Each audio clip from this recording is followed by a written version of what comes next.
Oi, hoje eu estou aqui no Sempre um Papo, lançando meu livro No Buraco, conversando sobre o livro, sobre os outros livros, sobre os discos, sobre a carreira, escrita, música, tudo. É isso aí.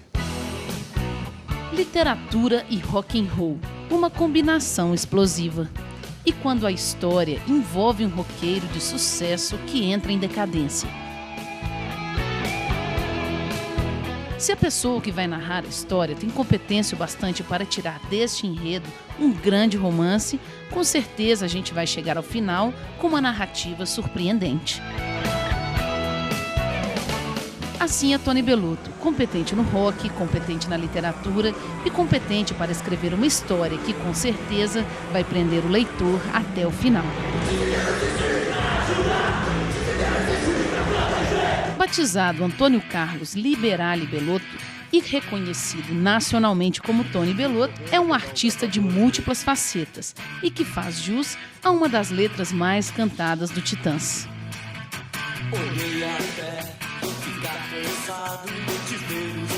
Na literatura vem se consolidando como autor de romances. Com o investigador Bellini, fez uma trilogia policial de grande sucesso, com Bellini e a Esfinge, Bellini e o Demônio e Bellini e os Espíritos. Bellini e a Esfinge, inclusive, foi parar nas telas do cinema pelas mãos do diretor Roberto Santucci Filho.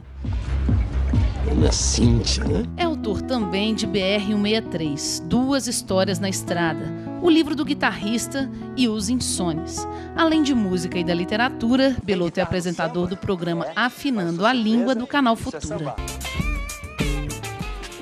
E é para lançar seu mais recente livro, No Buraco, que o Sempre um Papo de hoje recebe Tony Bellotto.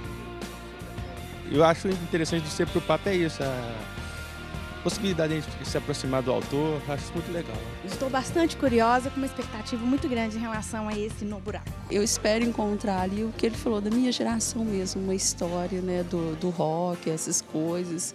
Foi tudo de bom, nota 10.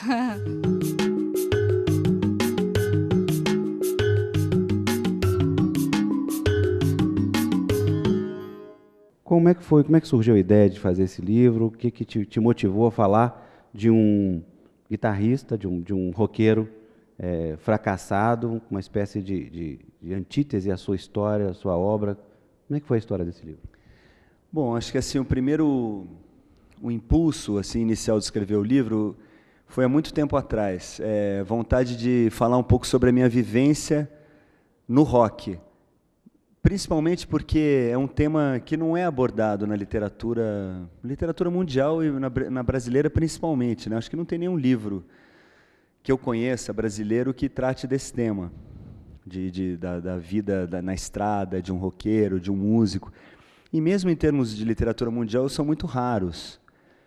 E também porque se tem uma coisa sobre a qual eu conheço, sobre a qual eu posso falar com propriedade, é coisas que eu vivi, um mundo que eu conheço de dentro, eu conheço os jargões. Então, quando eu escrevi os livros policiais, é claro que o livro policial não é só a questão policial. Eu estou falando de um personagem, de literatura, mas para construir os livros policiais eu tinha que me informar de procedimento de polícia, como que funciona, como é que os policiais agem, e eu não tenho conhecimento da vida do policial, eu não sei o que um policial fala para o outro quando ele vai sair para uma né, como é que chama isso, uma batida, uma coisa assim. E eu sei o que um músico fala para o outro na hora que ele está gravando um disco, o que acontece dentro de um camarim. Mas, ao mesmo tempo, no começo, quando eu comecei a escrever, talvez eu precisasse dessa, até chamo uma espécie de uma muleta, assim, a literatura policial me ajudava a ver um caminho, assim. Na literatura policial você sempre tem um crime, né, um enigma a ser desvendado, e aquilo te ajuda, no sentido de te indicar um caminho para escrever o livro. Esse aqui não, eu acho que eu precisei ganhar um pouco de experiência, de fluência como escritor para poder fazer esse livro, que no fundo é paradoxal, porque é o livro que tem mais a ver comigo mesmo, mas é um livro que eu não saberia fazer há 10, 15 anos atrás. E como é que você conseguiu elaborar essa linguagem, que para mim é interessantíssima, porque eu acho que quanto mais literatura dessa natureza no país, mais as pessoas vão ler. Uma literatura boa, de qualidade e gostosa de ler. Resumo da ópera. E como é que você chegou a essa linguagem? Olha, dentro das coisas que eu sempre gostei de ler, que me influenciaram, tem esses escritores, principalmente os norte-americanos mais iconoclastas, assim, caras que desestruturaram a linguagem, que ousaram derrubar a literatura mais formal com uma linguagem mais coloquial, uma linguagem suja. E eu estou falando do Henry Miller, por exemplo, que é um escritor americano que viveu a maior parte da vida na França, porque ele era proibido, ele até os anos 60, acho que ele foi proibido de ser publicado nos Estados Unidos, e que é um cara que escrevia com descrições muito realistas sobre sexo, e que depois, nessa linhagem, veio aqueles escritores da Beat Generation, Jack Kerouac, e o Charles Bukowski, que eu acho que é um escritor que fala muito diretamente, numa linguagem que pode até parecer chula às vezes, mas ele está fazendo a literatura mais profunda, que é a literatura que é feita com os intestinos, com sangue, sabe? Com a essência dele. Então, como eu queria fazer um livro sobre rock, a linguagem tinha que ser adequada. Não poderia falar de rock usando uma linguagem rebuscada. Não faria sentido. Então, eu fui buscar dentro do meu próprio universo como escritor, mas especificamente nesse ramo dessas referências, do Bukowski, do Henry Miller, de caras que escrevem de uma maneira mais assim coloquial, tentando encontrar a linguagem da rua, a linguagem da gíria, até do palavrão. E foi buscando isso que eu cheguei aí nesse produto. Eu acho também que o livro tem uma coisa muito boa no buraco, assim, que eu fico contente de ter conseguido realizar, porque por mais que ele trate de alguns temas pesados, como a frustração, a angústia, até a depressão, mas ele trata tudo com muita ironia. Então essa capacidade do personagem de se ironizar e de rir da própria desgraça é uma coisa que eu acho que dá uma leveza para o livro. Ei, diz o discípulo, e essa figura aí? Que figura? O sujeito com o rosto na areia. Pela cor da pele deve ser gringo, concluiu o sábio. Parece morto, observa o discípulo. Morto nada, deve estar de porre. Vai ter que passar muita pomada nessas costas. Deixa quieto, repete o sábio, vendedor de mate. Esse aí deve ser paulista, pela cor da pele é paulista. Eu conheço pele de paulista. Parece de morto, mas não é. Esse livro, assim, basicamente ele conta a história de um guitarrista chamado Theo Zanques, é um guitarrista de São Paulo, um paulistano. Ele tem 50 anos e ele fez muito sucesso na década de 80, ali quando surgiram bandas como Titãs, Paralamas, Ultraje a Rigor, naquele boom assim, da explosão do rock brasileiro dos anos 80. A banda dele fez assim, um sucesso muito grande, uma música que estourou nas rádios, e por 1 ano e meio, 2 anos, essa banda chamada Beat Camaiurá viajou pelo Brasil inteiro, fez programas de televisão, o programa do Chacrinha, do Bolinha, o Barros de Alencar, Raul Gil, todos aqueles programas da época, e deram entrevistas em revistas, televisão, transaram com as fãs dos hotéis, ele usou drogas, fez tudo que tinha direito, e naquela ilusão da juventude que ele tem todo o tempo do mundo pela frente, que aquele sucesso ia se eternizar. Só que aí, com o passar dos anos, as coisas foram dando errado. A banda não fez mais sucesso, a banda acabou, ele não conseguiu fazer mais nada na música, não conseguiu fazer nada fora da música. E quando ele chega aos 50 anos, ele está totalmente perdido, sem perspectiva nenhuma. É um cara que vive sozinho, às custas da mãe, que dá uma mesadinha para ele comprar um baseadinho, uma cerveja. Vive sempre querendo transar com menininhas jovens, ainda vivendo uma ilusão de que ele ainda é aquele roqueiro garanhão. A vida dele está assim, literalmente na merda. E o livro começa com até esse No Buraco, que ele está na praia de Ipanema, apesar dele ser de São Paulo, ele está na praia de Ipanema com o rosto afundado, enterrado na areia, escutando aqueles pedaços de conversa dos banhistas, assim, que ele vai captando sem entender direito de onde estão vindo, e vai lembrando do passado, daqueles anos de glória e tal, e essas lembranças do passado são alternadas com a realidade presente, com essa falta de perspectiva. Então é dessa contradição desse personagem entre 2 momentos da vida dele, um momento de glória na juventude e esse momento de um questionamento da vida dele aos 50 anos, que nasce assim, vamos dizer, a história. Os acontecimentos não me afetaram como deveriam. Passo os dias na praia, deitado, com o rosto afundado na areia, aguardando os acontecimentos. Apelo ao velho clichê budista. Vivo o momento. Cubro a sacolinha, como a toalha, para não atrair a cobiça dos assaltantes e deixo o tempo passar.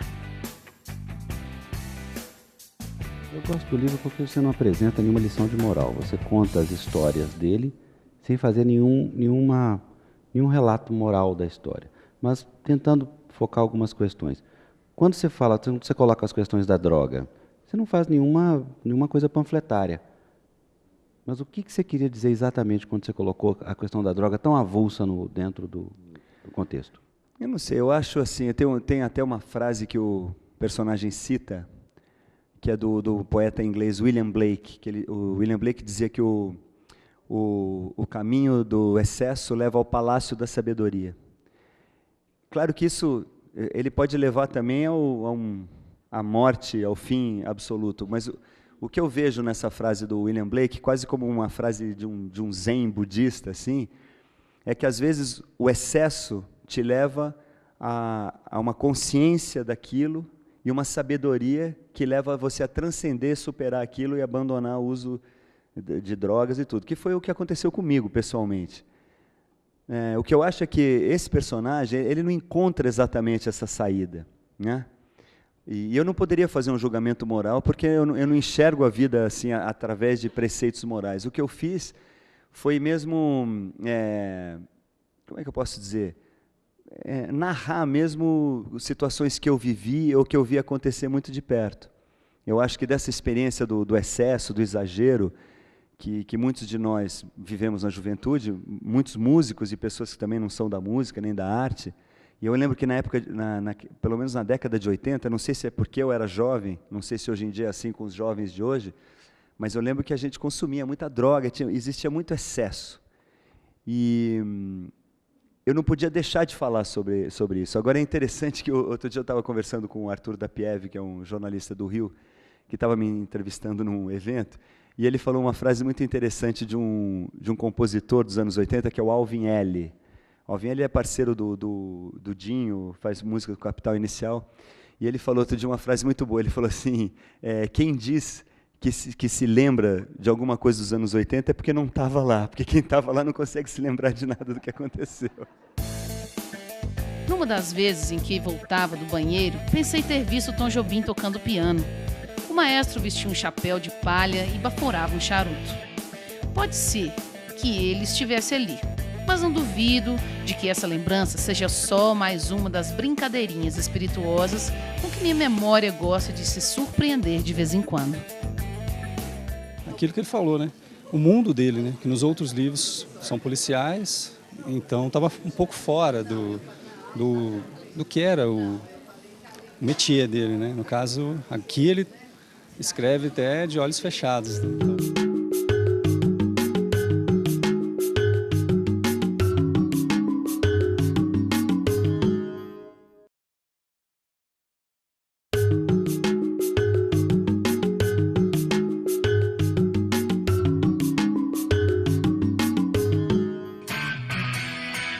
Nascido em São Paulo, o guitarrista e compositor da banda Titãs marcou toda uma geração com seu rock de letras ora ácidas e críticas, ora românticas e dançantes.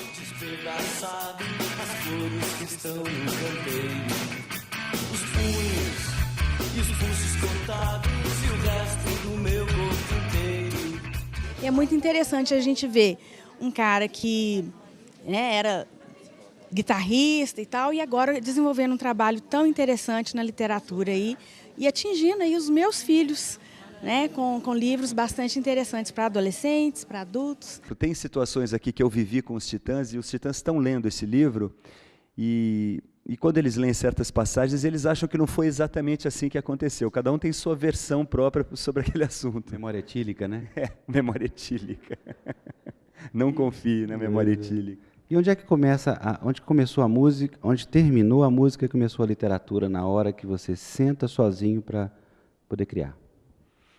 Com o passar do tempo, quer dizer, a música virou para mim um hábito, um exercício muito lúdico, muito divertido. Primeiro porque ele é coletivo, com um grupo de amigos de 30 anos. Quer dizer, é sempre um prazer enorme me encontrar com o Paulo, o Brito, o Branco, Charles, Nando, Arnaldo, mesmo os que não estão mais na banda, mas assim, continuam na banda em espírito. Quando a gente está junto tocando, é puro prazer, assim. Mesmo a criação não tem aquele lado meio dolorido, sofrido da criação. A gente agora está começando a fazer um disco novo, então a criação é muito divertida também, um vai dando opinião em cima do que o outro trouxe, tocando. Quando a gente toca no palco, a plateia reage, é muito prazer, muita alegria. A literatura, para mim, é o contrário disso, é um momento de introspecção, de silêncio, é mais difícil, mais sofrido no sentido de difícil. Às vezes eu fico ali horas e horas para conseguir escrever uma página. Eu tenho que decidir tudo sozinho, que é uma coisa que eu não estou acostumado a fazer. Na banda a gente decide tudo junto, as glórias são divididas, os fracassos são divididos, então tudo é dividido. Na literatura não. Tudo que eu faço é sozinho, todas as decisões. Pô, será que acontece isso? Não, isso é mais legal, tem que decidir. E o mais incrível, quando você acaba o livro, você lança o livro, você continua sozinho, porque você não encontra o seu leitor. Na música você encontra as pessoas que estão gostando, vão no teu show, respondem, gritam na hora que você toca uma música que o público gosta. No livro, não. É assim, mas não sempre no papo, sim, né? Não, aqui momentos como esse, mas são raros. Que você mesmo sabe que isso aqui é uma coisa muito, muito rara. Devia existir sempre um Papa, um Afonso em cada cidade brasileira, mas infelizmente não existe. Então é difícil o escritor encontrar o próprio público. Então escrever é um ato muito solitário o tempo todo, até depois que você escreveu, continua solitário. Mas desenvolve isso. Você chega a passar um dia com horas com uma página só? Porque tem escritor, por exemplo, hoje a gente estava conversando, Milton Atum, ele escreve à mão. E depois ele dá alguém para poder redigir. Hoje ele tem o máximo de tecnologia que o Milton chegou foi isso. Ele escreve à mão e passa para alguém pôr no computador. Antigamente nem isso. Ele entregava para o editor aquele calhamaço à mão, né? É inacreditável. Isso é genial, né? Porque não é nem porque tem escritores que escrevem na máquina de escrever também ainda, né? Tem escritores que morrem de medo do cursor piscando, né? Se fizer, tem um amigo meu que disse que se fizesse barulho, ele corria. No dia que aquele troço fizer barulho. Mas como é que você faz? Você, às vezes fica um dia e uma página? Ah, sim. Porque, primeiro eu aprendi com o tempo, com a experiência, que para escrever um romance não adianta você querer escrever tudo de uma vez, entendeu? Isso era só para o Jack Kerouac, esses caras que escreviam um romance em 2 semanas. Escrever um romance é como correr uma maratona, então você tem que dosar a tua energia. Isso eu aprendi, inclusive, lendo escritores que eu admiro, como Hemingway, por exemplo, que dizia que ele escrevia algumas horas durante a manhã, aí ele parava de escrever, escrevia assim, logo que acordava com a cabeça limpa, ainda descansada, daí ele parava de escrever e tratava de se distrair durante o resto do dia para voltar a escrever no dia seguinte. Porque o que acontece é que você, às vezes, fica exaurido mesmo. Então, eu tento dosar, assim, vamos dizer, numa semana normal da minha vida, que eu vou fazer show na quinta, sexta e sábado. Então, na segunda, terça e quarta, eu vou escrever, eu vou de manhã para o meu escritório, fico ali umas 2 horas, subo, almoço, dou uma descansadinha, volto, fico mais umas 2 horas à tarde. Então, vamos dizer, dessas 4, 5 horas de trabalho durante o dia, tem dias que você está mais inspirado, produz mais, mas não quer dizer necessariamente que tudo que você produziu vai ser usado, porque o que acontece muito no meu método de trabalhar é que eu escrevo durante a semana. Quando eu vou viajar para fazer show, eu imprimo aquilo que eu escrevi e faço uma outra parte que eu acho muito importante do trabalho, que é a revisão, a releitura. Aí, relendo, aí você começa a cortar coisas. Então, às vezes, de 2 páginas que você produziu durante uma semana, você corta, joga fora uma inteira.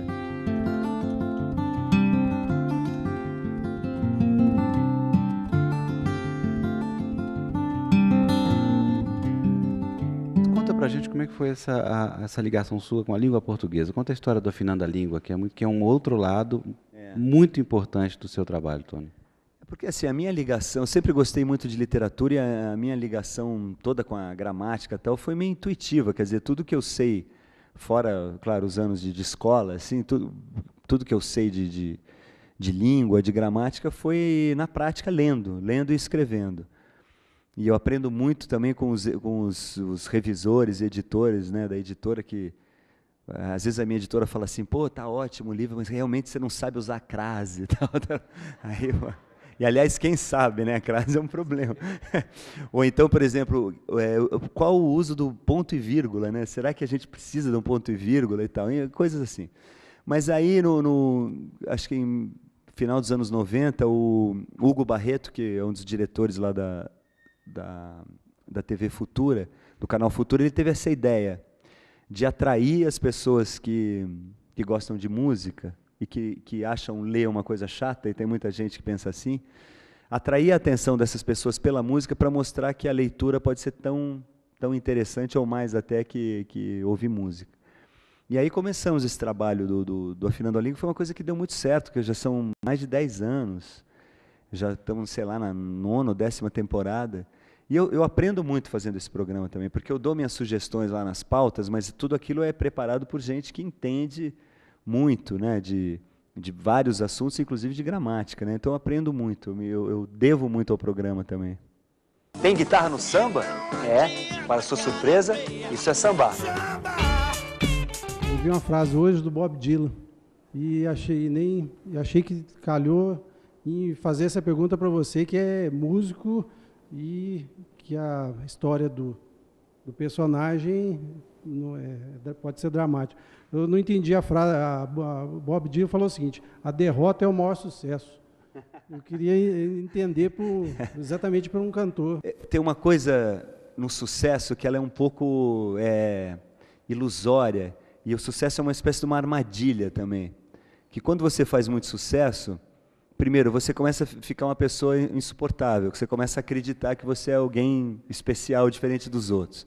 Você vai se tornando egoísta, você vai se tornando egocêntrico, você começa a achar que você merece aquele sucesso, que aquele sucesso nada mais natural que você faça sucesso. E aí chega um momento em que você começa a querer aquele sucesso para sempre, que é uma coisa absolutamente impossível. Ninguém consegue fazer sucesso sempre. Então o sucesso te leva para muitas armadilhas. Você pode ver, tem casos inúmeros assim. E só para pegar alguns, assim, dentro do rock brasileiro, por exemplo, um caso bem exemplar é o do RPM, por exemplo. A RPM foi talvez a banda que mais vendeu discos, banda de rock no Brasil. Eles fizeram um sucesso estrondoso ali nos anos 80. Eles piraram a cabeça, talvez pela intensidade do sucesso que fizeram. Nós, os Titãs, em alguns momentos que a gente fez muito sucesso, foram talvez os momentos, tudo bem, você ganha dinheiro, você aparece na televisão, mas foram momentos difíceis do nosso relacionamento, porque você vai tendendo a ficar um pouco arrogante. É muito difícil a pessoa ter uma capacidade de fazer sucesso e ter o distanciamento, de continuar humilde, de entender que aquilo é só um momento, aquela coisa está acontecendo, ainda mais quando você é jovem. E a derrota, o fracasso, por outro lado, ela te ensina muito. Ela ensina justamente esse ensinamento da humildade. Você fala assim, pô, eu não posso depender tanto disso, eu não posso colocar toda a minha expectativa, por exemplo, no sucesso que um disco vai fazer. Pô, o disco foi mal, o público não gostou, não vendeu, o que eu vou fazer? Eu vou me descabelar? Não. É o momento de você falar, pô, eu tenho que entender isso. E aí eu falo que não é tão diferente fazer sucesso ou fracassar, porque você é a mesma pessoa. Entendeu? Essa condição, quando a gente não está fazendo sucesso, a gente olha quem está fazendo sucesso como se fosse uma pessoa, né, ungida por uma coisa muito especial, quando na verdade não é tão diferente. E eu conheci muitos músicos muito talentosos que não fizeram sucesso, que fracassaram, não sei porquê. Tem um componente de sorte nessa coisa de fazer sucesso ou não. E eu acho que não é isso que determina nada, nem o caráter, nem o valor de ninguém. O Bukowski mesmo, que é esse escritor que eu gosto tanto, ele só começou a fazer sucesso, acho que quase com 50 anos de idade. Sucesso, eu digo, ser reconhecido e vender os livros, e a vida inteira ele foi um fracassado. E esse fracasso foi um ensinamento para ele fazer uma das literaturas mais interessantes do que já foram feitas. Então,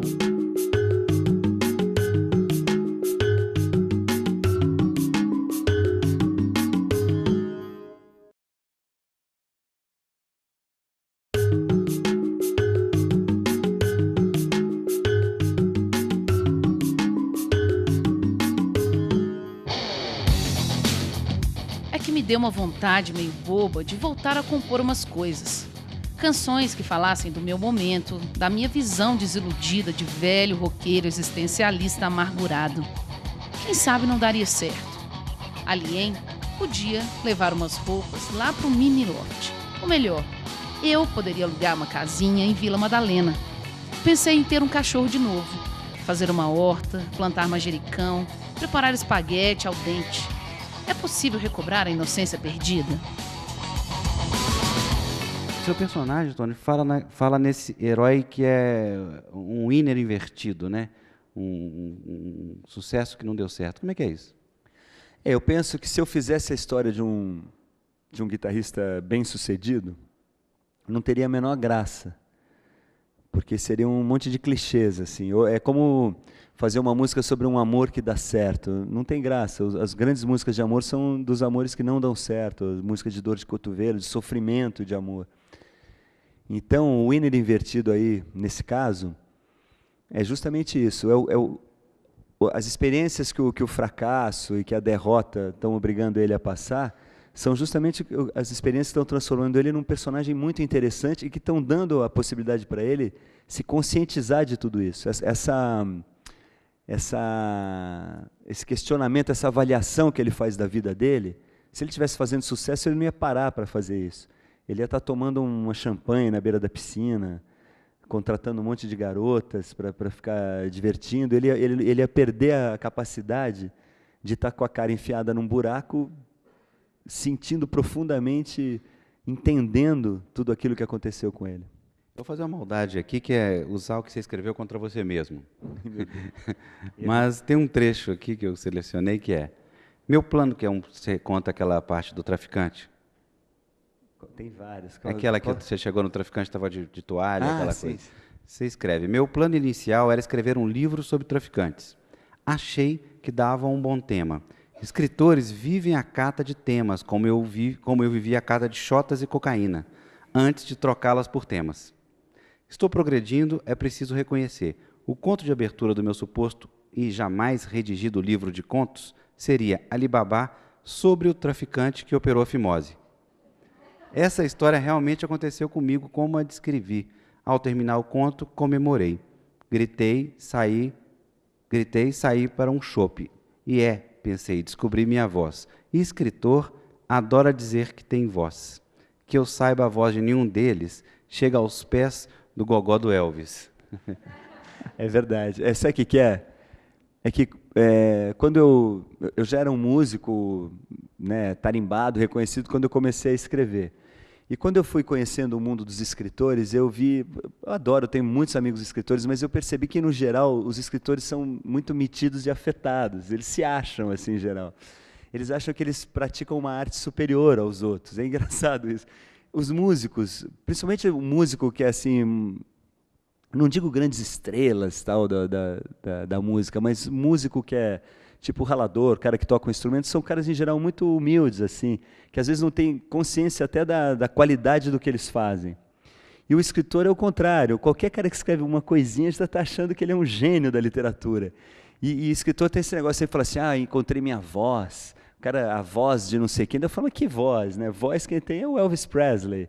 Essa ideia de que o escritor chama da voz, que seria a maneira que o escritor tem de dizer as coisas e tal, é muito legal, claro, o escritor encontrar a sua voz, mas eu concordo com o Theo aí que o impacto da voz do Elvis é bem mais forte.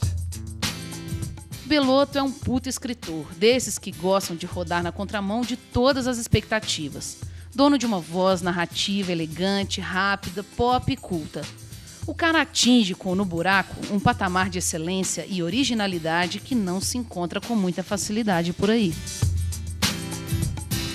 Desde que eu comecei fazendo os livros policiais, eu tinha uma atitude muito subserviente, assim, de dizer, nossa, a literatura é uma coisa complexa, eu tenho que dominar, eu tenho que galgar esses degraus todos, tal. Quer dizer, era uma atitude legal, uma atitude daquele cara que está, né, entrando no mosteiro, assim, e o mestre fala, começa varrendo o chão. E eu fui Mas depois eu fui percebendo que, pô, não precisava respeitar tanto tudo aquilo, sabe? Eu podia também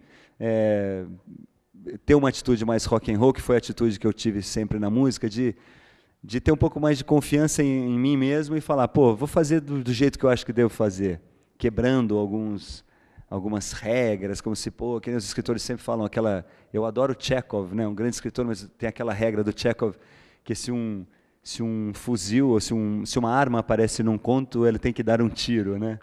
E então nem sempre, né? Você pode até um dia botar uma arma que não precisa dar um tiro, quer dizer, isso é só para dar um exemplo de que às vezes é legal você transgredir um pouco. Eu senti que eu consegui isso com esse livro. É interessante, os escritores às vezes começam escrevendo para os escritores, e nesse livro você está escrevendo para o público.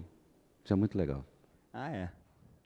Aliás, é uma coisa importante. Na música também acontece isso. Às vezes você está querendo fazer uma coisa para outro músico ouvir e falar, nossa, esse cara está tocando muito. Geralmente isso não é legal. O legal é o que o público... É a coisa mais simples, mais direta.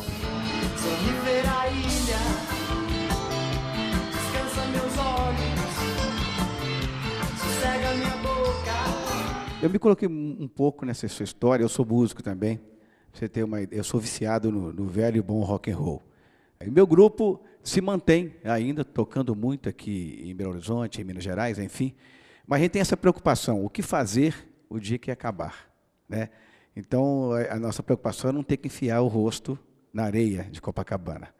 Eu acho que assim, tirando aqueles primeiros anos iniciais em que você vai com muita disposição, que parece que aquilo nunca vai ter um fim, mas assim, a partir de quando você começa ali a ficar mais maduro, com a partir dos 30 e poucos anos, eu já comecei a me questionar, sempre pensar, pô, isso aqui talvez acabe um dia. Pô, será que vai acabar? Não gostaria que acabasse, mas talvez acabe. Aí você tenta se preparar para isso, mas é quase que impossível, porque a gente acaba ficando dependente disso, né? Eu tenho uma ideia assim de que o fato de você ter uma banda, e eu sinto isso quando vou fazer shows, quando a gente está ali no palco, quer dizer, não importa se tem 50, quantos anos você tem, parece que você está numa outra dimensão, sabe, de tempo, assim. É um pouco como aquele sonho da juventude eterna. Você sente ali fazendo gracinha para meninas de 17 anos, você está se achando, você já é um cara com idade para ser avô, mas você não está se sentindo, e você não está sendo, então é legal, isso, a música proporciona esse barato, assim, e eu acho que eu sempre tive muito medo de pensar no fim disso, eu não gostaria que acabasse. Mas isso me passa pela cabeça o tempo todo, né? É uma coisa que não tem como escapar disso, dessa ideia. E claro que eu coloquei muito disso no livro também.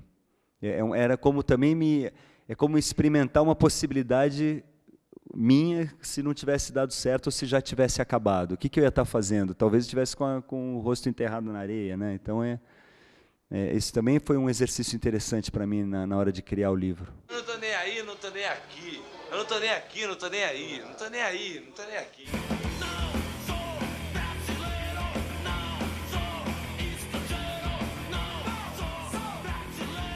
Eu tenho alguns amigos músicos e eles falam que no DNA do músico, ele foi feito para acordar depois do meio-dia. Que eles têm problemas seríssimos, questão de seguir aquele horário à risca. Como que você fez esse processo do músico para o escritor? Porque o músico tem essa questão, e o escritor não, ele tem aqueles horários, tem que sentar, e tem essa questão que você falou mais cedo, de manhã a cabeça está mais livre, mas espera aí, o músico de manhã não funciona. Como que foi esse processo seu de passar do músico para o escritor? Sabe como eu resolvi isso? Eu eliminei o sono da minha vida. Eu durmo 3, 4 horas por noite, porque realmente existe isso mesmo. Quando eu comecei a tocar, eu nunca acordei antes de meio-dia.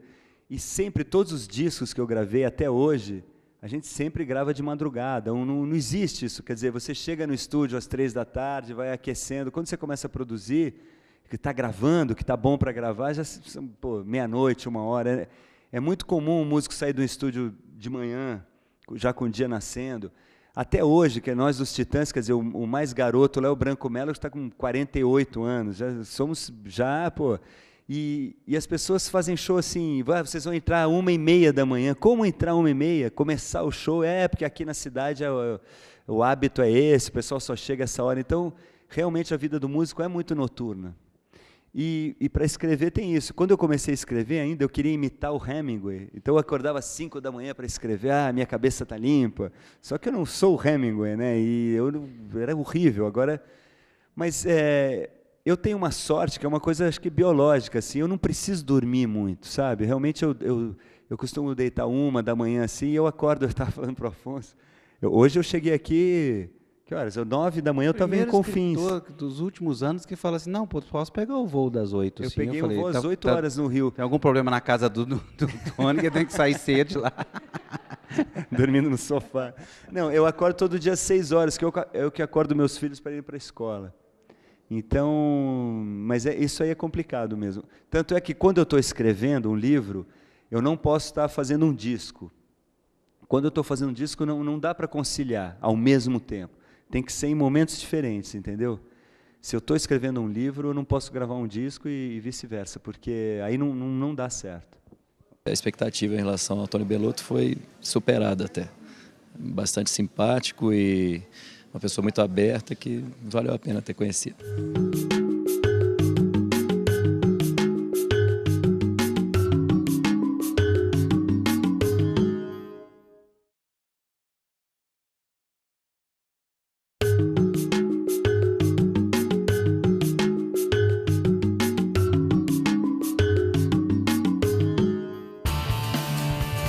Bisneto de italianos e neto de portugueses, Tony Bellotto, na década de 70, decidiu se tornar roqueiro depois de ler uma reportagem sobre Jimi Hendrix na extinta revista Manchete. Desde então, Bellotto divide a paixão pelo rock com a literatura.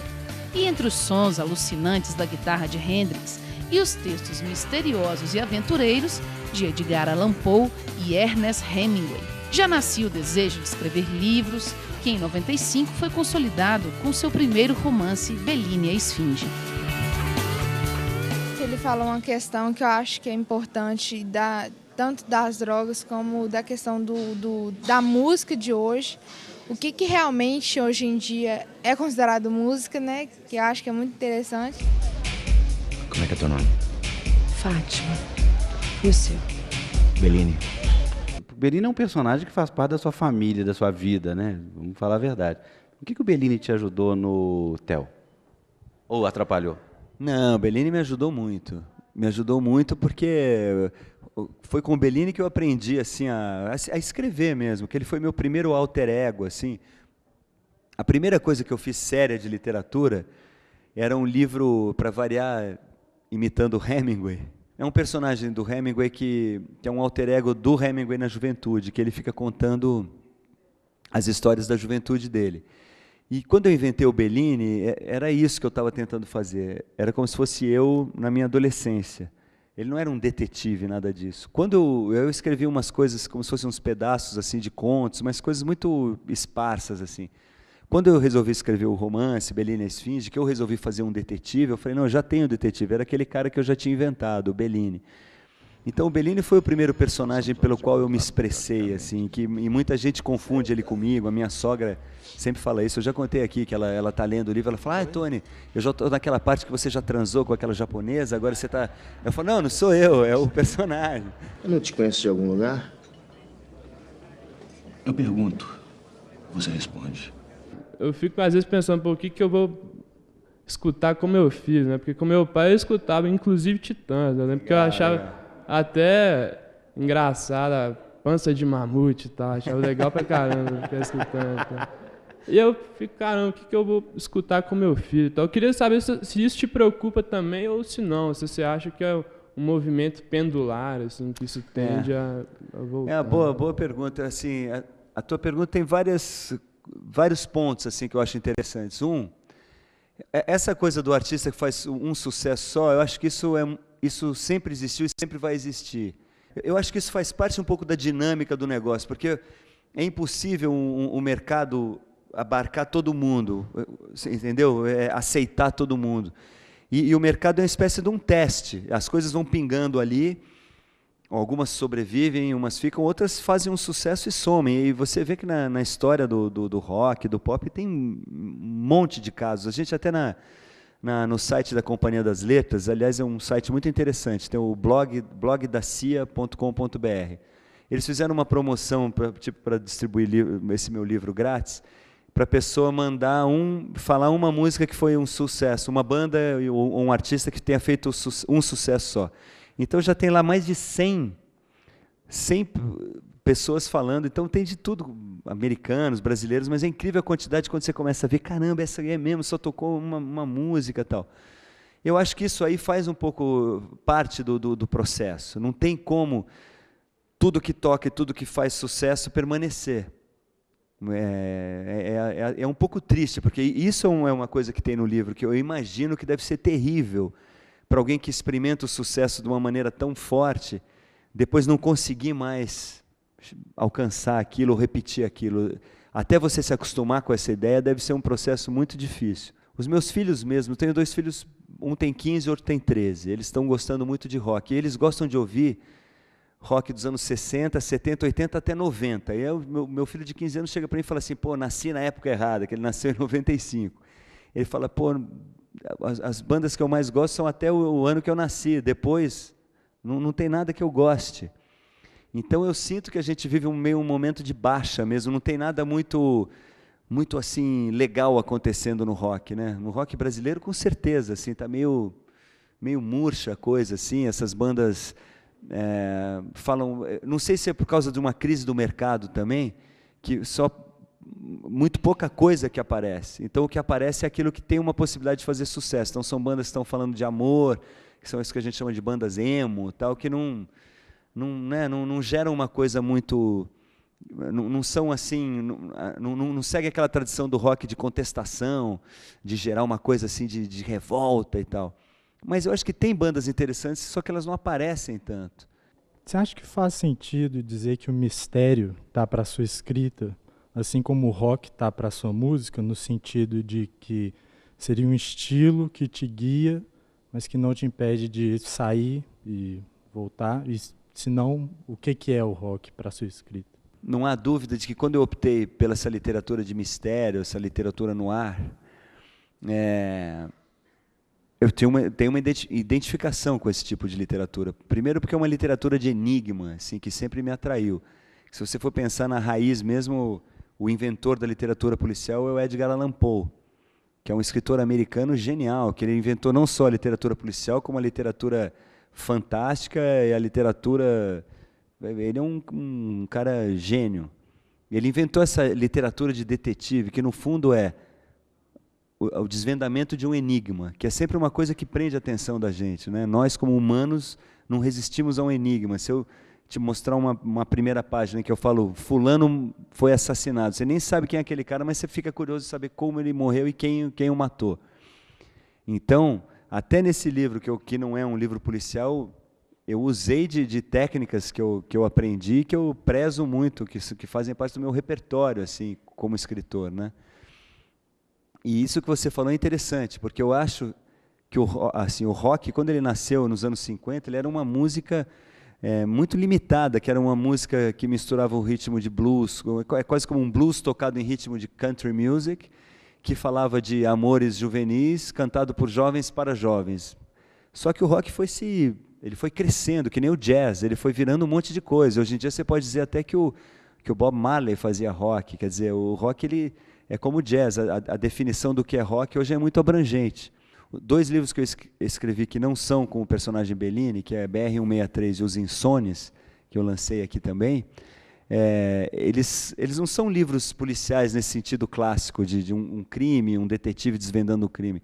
A gente chama de literatura policial porque, de alguma maneira, o crime, a morte, o enigma ronda ali a narrativa, mas são livros que não obedecem a uma linha muito óbvia, muito clara, como são os livros do Bellini, que são mais tradicionais do gênero.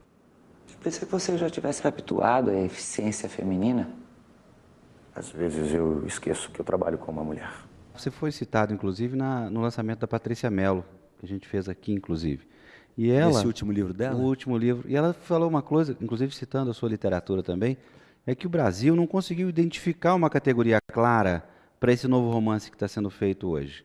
Por exemplo, chama o seu romance de literatura policial, mas classicamente, do ponto de vista ou inglês ou americano, ela não é. O que é, segundo a Patrícia, eu acho que ela acertou, é literatura urbana. É uma literatura brasileira do Marçal, entendeu? É uma literatura nova, urbana brasileira, e que o chamado mundo da crítica não conseguiu achar uma classificação ainda. Tanto é que muitas vezes o próprio Marçal e a Patrícia são definidos como literatura policial, né? E que não são. O próprio Rubem Fonseca, tem gente que fala assim, o mestre da literatura policial, mas ele não é, ele é muito mais que isso. Ele usa essa técnica também. Então, acho que você tem razão. É a literatura urbana, que foi uma literatura que começou a ficar mais presente no Brasil a partir dos anos 50 e 60, né? Que antigamente era muito, né, uma literatura de regionalismos. Né? A gente já volta.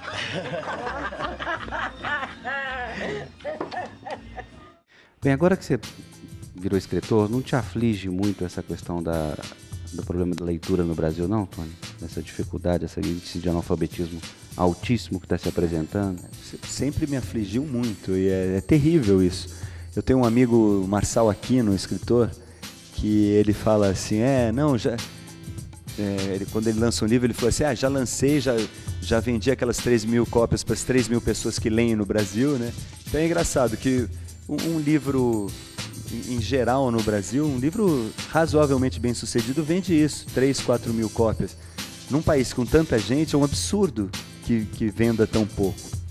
Então isso me preocupa muito e cada vez mais, porque eu vejo até na minha casa, assim, meus filhos leem muito pouco, leem muito menos do que eu gostaria que eles lessem. E olha que eu estimulei, sempre levei em livraria, continuo estimulando, e eles leem razoavelmente, mas eu sei que se eu parar de dar força, é capaz deles não lerem mais, entendeu? É uma coisa difícil, assim. Tem muitas cidades no Brasil que não tem uma livraria sequer. Às vezes você acha livro só em bancas de revista. Então é uma situação assim que me dá um pouco de uma desilusão, principalmente porque o livro ele proporciona uma coisa que nenhuma outra forma de expressão artística proporciona. Cada leitor está sempre escrevendo o livro junto com o escritor. E cada livro é diferente na cabeça de cada pessoa. Isso é uma coisa genial se você pensar. Porque se eu faço um filme, todo mundo vai ver o mesmo filme. É claro que a gente pode ter conclusões diferentes, mas se a gente está assistindo o Tropa de Elite, todos nós estamos vendo o Wagner Moura como o Capitão Nascimento. Mas se você está lendo aquilo, cada um vai enxergar o rosto dele de uma forma diferente.